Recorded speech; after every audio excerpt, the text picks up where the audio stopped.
सूबा सिंध में अगवा के बढ़ते हुए वाकयात के खिलाफ एहतजाज और धरनों का एक सिलसिला शुरू हो चुका है। मगवियों के लवाहिकीन एहतजाज करके कानून नाफिज करने वाले इदारों से मुतालबा कर रहे हैं कि उनके प्यारों को बाजियाब कराया जाए। 6 सितंबर को पुलिस ने जिले कशमूर एट कंदकोट में कई दिनों से जारी एक धरने पर छापा मारा और मुजाहिरीन को तशद्दुद का निशाना बनाया। ये धरना हिंदू पंचायत के मुखी जगदीश कुमार, मासूम जयदीप, सागर कुमार, डॉक्टर मुनीर नाइच और दीगर सैकड़ों मगवियों की बाजियाबी के लिए दिया गया था। इस धरने की हिमायत में सिंध भर में एहतजाज किए जा रहे हैं। धरने के बाद पंचायत के मुखी, बच्चा और डॉक्टर मुनीर नाइच तो बाजियाब हो गए, लेकिन बाकी मगवियों की बाजियाबी तक मुजाहिरीन ने यह धरना खत्म करने से इनकार कर दिया। रशीदा खोसो का ताल्लुक भी कश्मीर से है। वो अपनी हमला बेटी नाजिया और नवासी कौसर की बाजियाबी के लिए कराची प्रेस क्लब के सामने एहतजाज कर रही हैं। नाजिया खोसो पिछले 9 माह से 62 अफराद के पास कैद हैं, जिसको बाजियाब कराने में पुलिस कोई दिलचस्पी नहीं ले रही।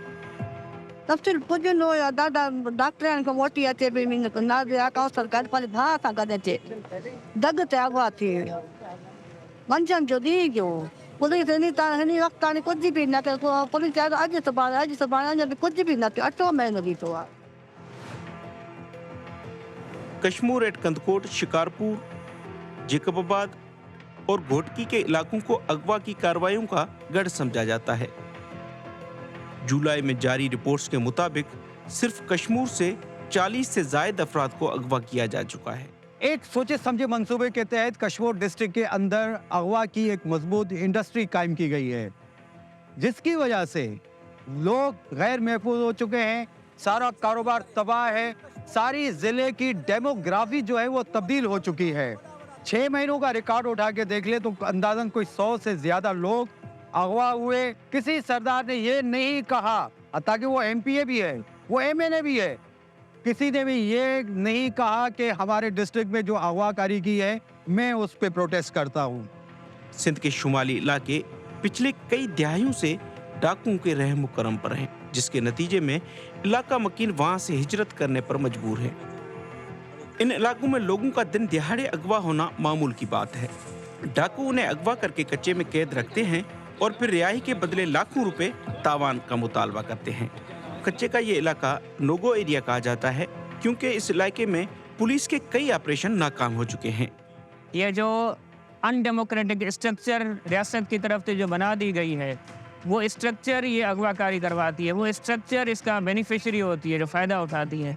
मासूम बच्चों को, औरतों को, लोगों को कोई घर पे महफूज नहीं है। ज़्यादातर जो टारगेट होते हैं वो अक़लियत होते हैं। उसके अलावा वो कबाइल होते हैं कि जो ज़्यादा लड़ाकू नहीं होते। सिंध में इस वक्त भी सैकड़ों अफराद डाकुओं की कैद में हैं, जिनमें रशीदा खोसो की बेटी और नवासी के अलावा सक्खर की मासूम प्रिया कुमारी भी शामिल हैं, जिन्हें 2 बरस पहले अगवा किया गया था। इन मगवियों के वुरसा अब तक अपने प्यारों के मुंतजिर हैं।